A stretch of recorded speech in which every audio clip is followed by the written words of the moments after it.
I'm out here at the oldest stone calendar in the world. So Stonehenge is about 5,000 years old, and this calendar in South Africa, some say it's dated from around 75,000 up to 200,000 years old. Many researchers and shamans have linked this calendar to the ancient Kemetic peoples, or the ancient Egyptians, having been here first, down deep in the south, and then spreading the wisdom up into modern day Egypt, right? And there's a lot of reasons for that. First of all, the calendar actually sits on the 31-degree mark, which is where the Great Pyramid of Giza sits. And there are also two pyramids in the valley below, the Barberton Valley. Not as big as the Pyramid of Giza, but nonetheless they are there below. I'll try and put a picture up.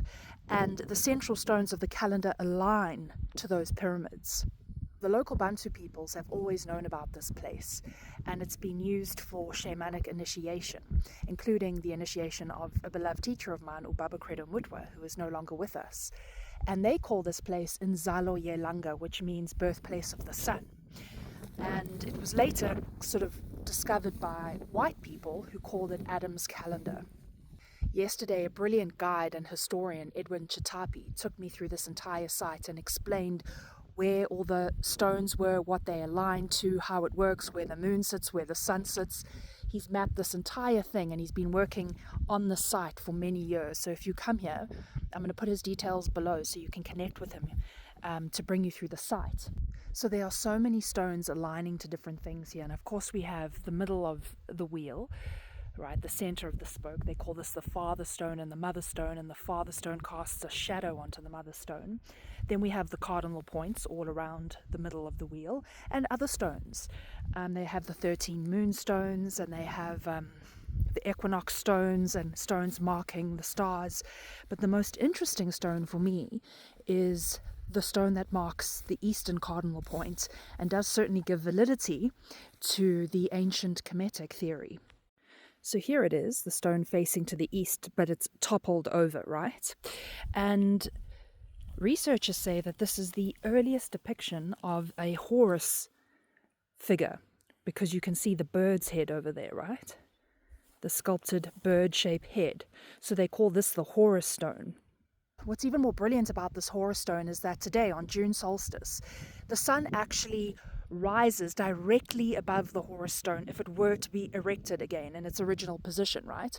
So from the center stones, the sun would be rising directly above them, and then of course directly above the Horus stone, creating a sun disk on top of the falcon head's head, right, which is that classic ancient Kemetic or Egyptian image. Horus is crowned with the sun disk. And the sun does that at exactly this time of year, June solstice. And then when it moves around the wheel, it will actually set between two stones on that side, which marks the solstice as well.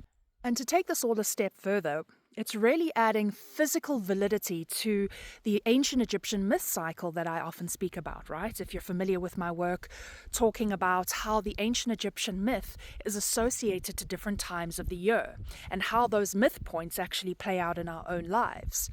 And the myth actually culminates at June solstice, where in the story, Horus finally defeats Set and is crowned the king of Upper and Lower Egypt, meaning Upper and Lower Egypt, his unconscious and his consciousness have been integrated and consolidated into balance and harmony. So divine order is restored at the June solstice. He sits on his father's throne, Osiris's throne, and Osiris now rules from the underworld, right? So right now at June solstice, that is physically displayed by the sun coming up and sitting on Horus's head at this ancient Kemetic calendar. How beautiful is that? Yeah.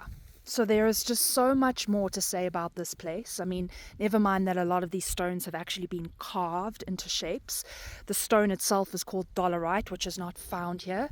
The closest place it's found is 200 kilometers away.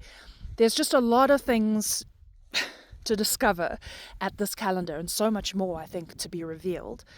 And thank you to Edwin, who explained all of this to me yesterday.